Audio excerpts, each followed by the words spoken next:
வணக்கம். இந்த ஆண்டு ஹிந்துஸ்தான் சிங்க் லிமிடெட் HZL என்ற தனியார் நிறுவனம் சுமார் 37,000 கோடி ரூபாயை அதன் பங்குதாரர்களுக்கு பங்கு வைத்து கொடுத்தது. அதன் பிறகும் இந்த நிறுவனத்துக்கு 15,000 கோடி ரூபாய் 15,000 கோடி ரூபாய்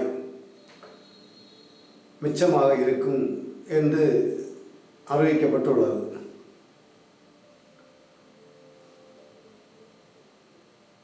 சாதாரணமாக இயற்கை பொருட்களை எடுக்கும் நிறுவனங்கள்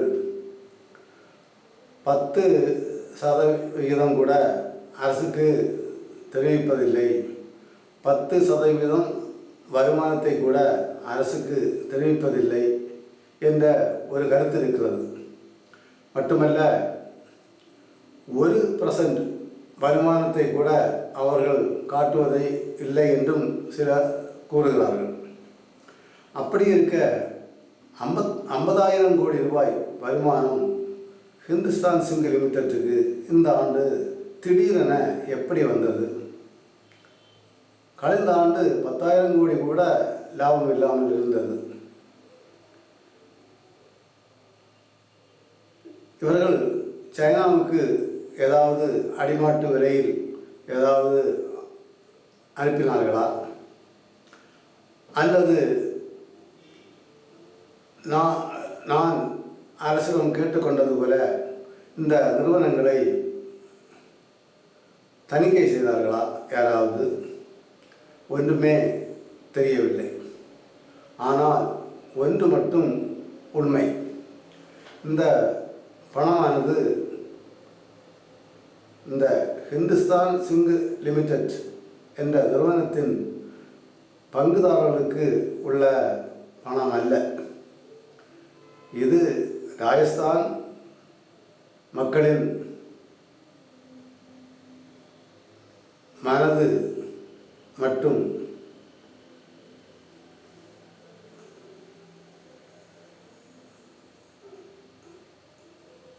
உடல் ஆகியவற்றின் வளர்ச்சிக்காக பயன்படுத்தப்பட வேண்டியவை. ராஜஸ்தானில் உள்ள குழந்தைகளின் உடல் மற்றும் உள்ளத்தின் வளர்ச்சிக்காக பயன்படுத்த வேண்டிய பணம். ஒருவர் மண்ணுக்குள் இருந்து ஒரு 100 தங்க காசுகளை எடுத்தால் கூட அதை அரசிடம் ஒப்படைக்க வேண்டும். இதுவும் அதுபோன்றுதான். மண்ணுக்குள் இருப்பது உங்களுக்கு கிடைத்தது என்று கொண்டு போகலாமா? கொண்டு போக முடியாது.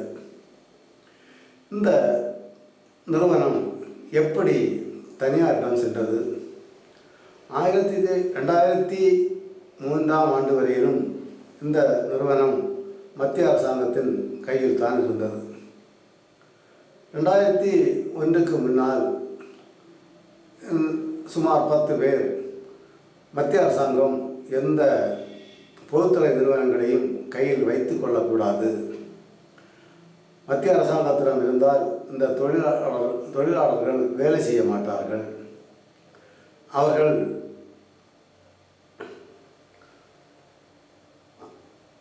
அவர்களை வடி எடுத்து அடி கொடுத்தால்தான் வேலை செய்வார்கள் என்று சொன்னார்கள்.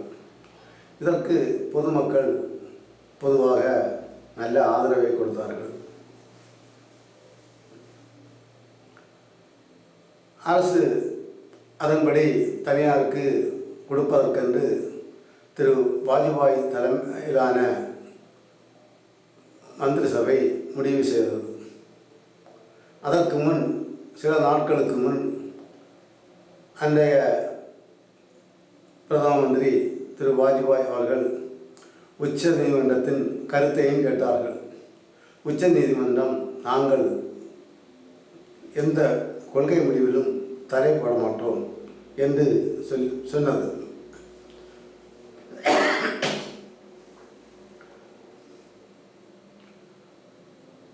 அதன்படி தனியாருக்கு விற்பதற்கு என்று எல்லா நடவடிக்கைகளும் தொடங்கினார்கள். நான் உடனே இந்த பொதுத்துறை நிறுவனங்களை கள்ளப்பணம் வைத்திருப்பவர்கள் அல்லது வங்கியிலிருந்து பணம் எடுப்பதற்கு வசதி இருப்பவர்கள் மட்டும்தான் வாங்குவார்கள் என்று திரு வாஜ்பாய் அவர்களிடம் ஒரு கடிதத்தை அனுப்பினேன். வாஜ்பாய் அவர்கள் உடனேயே குற்றப்பத்திரிகை வாங்கின எந்த தனியார் நிறுவனத்துக்கும் பொதுத்துறை நிறுவனத்தை விற்கக்கூடாது என்று ஒரு முறையை நிறைவேற்றினார். அதன்படி இந்த ஹிந்துஸ்தான் சிங்க் லிமிடெட்டை ஸ்டெர்லைட் என்ற கம்பெனிக்கு நிறுவனத்துக்கு விற்கப்பட்டது. நான் உடனே சொன்னேன், இந்த நிறுவனம் ஏற்கனவே குற்றப்பத்திரிகை வாங்கின நிறுவனம் ஆகும். ஆகவே இது சட்டத்துக்கு எதிராக கொடுக்கப்பட்டுள்ளது. செல்வி ஜெயலலிதா இது போன்று டான்சிக்கு சொந்தமான சொத்துக்களை உச்சநீதிமன்றத்தின் தீர்ப்புப்படி திருப்பி கொடுக்க வேண்டியது வந்தது. அதைவிட இது எவ்வளவோ பெரிய குற்றமாகும் என்று நான் சொன்னேன். உடனே அந்த கடிதங்களை உச்சநீதிமன்றத்தில் உள்ள அனைத்து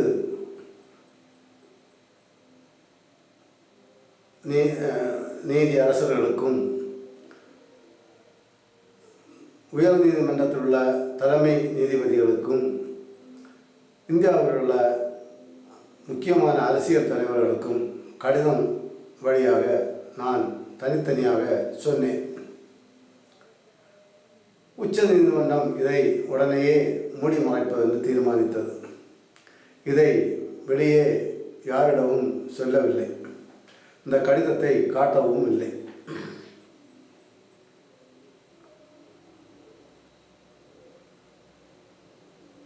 இப்படி அந்த நிறுவனம் இந்தியாவில் உள்ள பொருளாதார குற்றம் செய்த அனைவருடைய குற்றத்தை விட குறைந்தது 1000 பங்கு கூடுதலான குற்றம் செய்திருக்கிறது. ஏனென்றால் இதில் உச்ச நீதிமன்ற நீதிபதிகளும் இதில் குற்றவாளிகளாக வருகிறார்கள், மத்திய அரசும் குற்றவாளியாக வருகிறது. இதன் விளைவு என்ன? இந்த 10 பேர் உச்ச நீதிமன்ற நீதிபதிகளை அடிமைகளாக்கின காரணத்தினால் இவர்களுடைய சொத்துக்கள் அனைத்தும் அரசுக்கு சொந்தமாகிவிடும் என்று சொன்னேன். இப்போது உச்ச நீதிமன்றம் இந்த செய்தித்தாள்கள் மற்றும் டிவி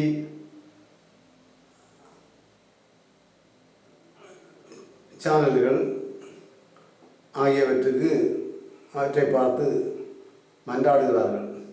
எந்த காரணத்தை கொண்டும் எங்களை காட்டி கொடுத்து விடாதீர்கள் என்று சொல்கிறார்கள். மத்திய அரசாங்கமும் அந்த ஊடகங்களை பார்த்து எங்களை நீங்கள் காப்பாற்றுங்கள், காட்டி கொடுத்து விடாதீர்கள் என்று சொல்கிறார்கள். யாராவது காட்டி கொடுப்பதற்கு ஏதாவது ஒரு சின்ன நடவடிக்கை எடுப்பதாக இருந்தால் உடனேயே அந்த செய்தித்தாள்களை மத்திய அரசாங்கம் முடக்கி விடுகிறது, ஏதாவது குற்றங்களை சொல்லி முடக்கி விடுகிறது. ஆதலால் இந்த செய்தித்தாள்கள் மற்றும் டிவி சேனல்கள் இதை வெளியே சொல்ல முடியாத நிலையில் இருக்கிறார்கள்.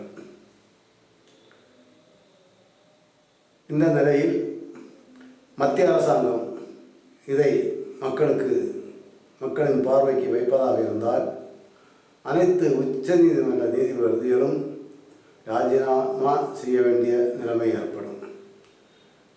மத்திய அரசாங்கம் ஆணைப்படுவதாக இருந்தால் இந்த செய்தித்தாள்கள் அனைத்தும் மக்கள் மத்தியில் ஒரு பயங்கரமான கெட்ட பெயரை வாங்கி கொள்ளும். அதற்கு பதிலாக உச்சநீதிமன்றம் இதே நடவடிக்கைகளை எடுப்பதாக இருந்தால் மத்திய அரசாங்கம் ராஜினாமா செய்ய வேண்டியிருக்கும்.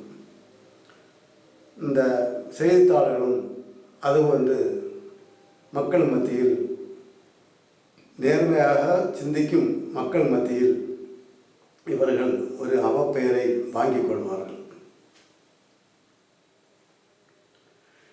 இந்த 3 பேரும்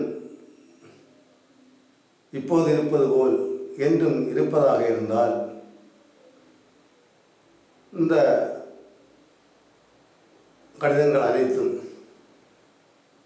குற்றச்சாட்டுகள் அனைத்தும் சுமார் 100க்கு மேல் பெரிய குற்றச்சாட்டுகள் அனைத்தும் யாருக்கும் தெரியாமலேயே போய்விடும். என்ன நடக்கிறது என்று பொறுத்திருந்து தான் பார்க்க வேண்டும். நன்றி.